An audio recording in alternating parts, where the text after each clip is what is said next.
Hello everyone, and welcome back to the channel for the start of a brand new Minecraft series. Now I've talked about this in a couple of my previous videos, but if you're new to this concept, here's what's going on. This is a brand new hardcore world that I've created in the 1.16 update.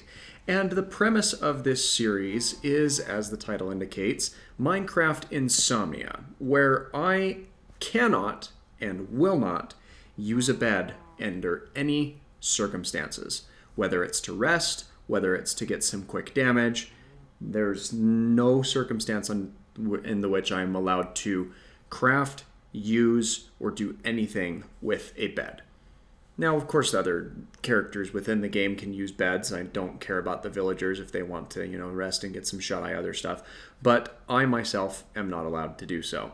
So here's a brief overview of what happened in my first 10 days in this world. Now as we get started, if you enjoy this video, please feel free to give it a like, and don't forget to subscribe as I bring content to you on a daily basis from a couple of different games. And this video was a ton of fun for me to put together, so I really do hope that you stick around and enjoy. The first thing that you have to do in any world is you have to make sure that you've got yourself a little bungalow. And for me, this is going to be in the form of a little hole-in-the-wall type base. Now, I will eventually be building a more permanent, more official looking structure, but before I really do anything related to that, I absolutely need to make sure that I have a decent set of armor to protect myself. So this little hole in the wall is going to serve as my base of operations for the time being, probably until around about the end of our next episode, or around that 20-day mark is when we would be in a position to start working on the next day, or the next base. Now, one thing that I am challenging myself with in this build is I am going to try to get a handle on my storage a little bit better, as that's something that I really struggle with in any of the other worlds that I've done. And that's really just going to make this challenge all that much easier to take on, is being able to accurately gauge what I have and where I'm keeping it, so I'm not running around all over the place trying to figure out what's going on. Now, after that last night had finished, I come over here to the village, and that bed over there and this one here, they're all prime examples of things that we will not be using over the course of this series, but I wanted to see what this village has to offer, and right off the bat, not a whole lot that I was super interested in. But as I continued in a little bit deeper into the village itself, I did find quite a nice collection of hay bales scattered all over the place. And that's going to be good for two primary reasons, which one, of course, is making sure that I myself have food, but also making sure that I can feed the animals that I'm growing up. Now, I did get incredibly lucky in this first village where I was able to find a couple of emeralds, but more importantly, a saddle. And that saddle is going to be very nice because there are quite a few horses running around my home base, and that will be really good for tracking down different things throughout the world as I continue to travel. Now, the next thing that I wanted to go ahead and set up, and I believe that this was on day 3 or 4, one of the two, is I did go ahead and make myself a little pen to start growing up some cows. And I'm going to need cows primarily at this stage for a few things. One, of course, is as a food source. The second is cows are an excellent source of leather, and I'm going to need leather for books because I'm looking to get a librarian, ideally, as quickly as I can, as well as bookshelves for an enchanting table because, well, we need to make sure that we have access to a pretty good selection of enchantments on our arbor before we even think about venturing into the 1.16 nether, as it can just take you for a ride if you are not aptly prepared. Now, as a YouTuber making videos on the internet, I feel like I am legally required to showcase the first diamonds that I find in a new world. So this is your segment where you get to see the first set of diamonds that I come across, and thankfully it was a vein of 8, which was really nice, and we'll continue working in our strip mine during the course of the night, as that's one of the safer places to be. I also have my sugarcane farm going up a little bit, and this is a very, very basic sugarcane system where I could just kind of throw them out and raise them up on this little island. And eventually I might get over to a point where I can automate this with a auto harvesting system.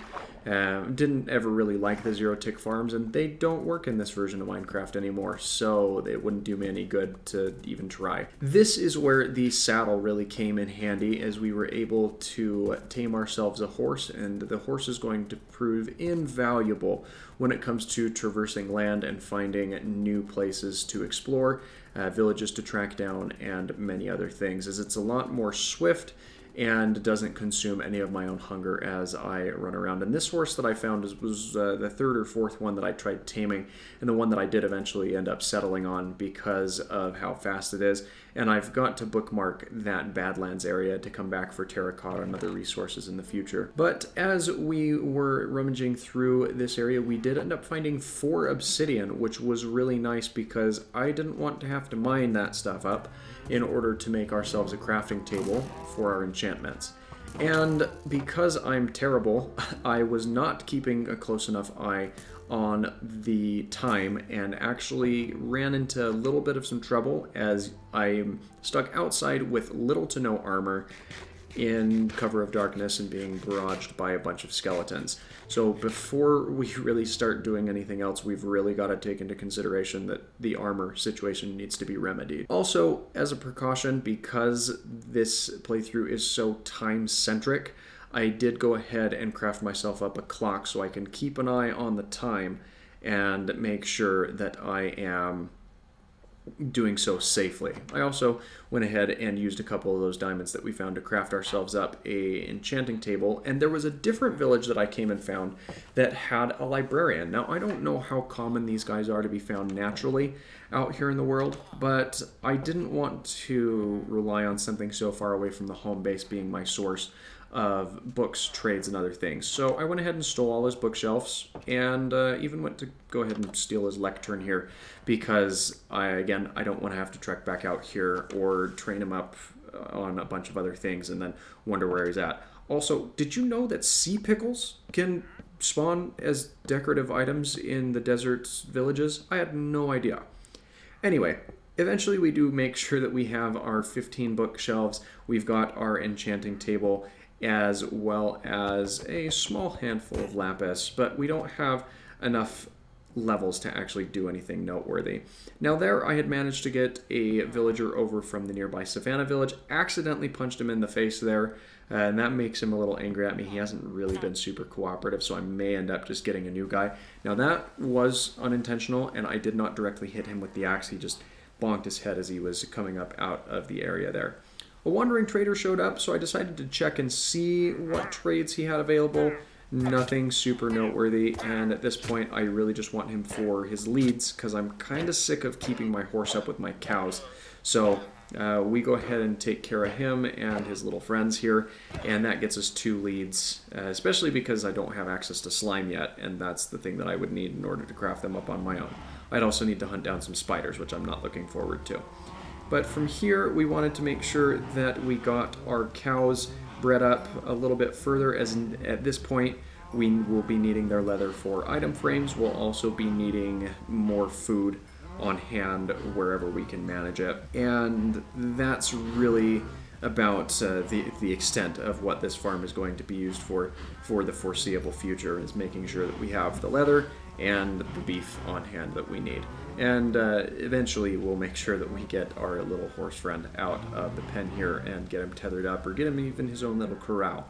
But it's starting to get under cover of darkness, so I'm going to head back inside and get a couple other things done. But let me know what you think of this series in the comments down below. Don't forget to leave a like and subscribe for more daily content. Thanks again for watching, and I hope that you have an absolutely fantastic rest of your day.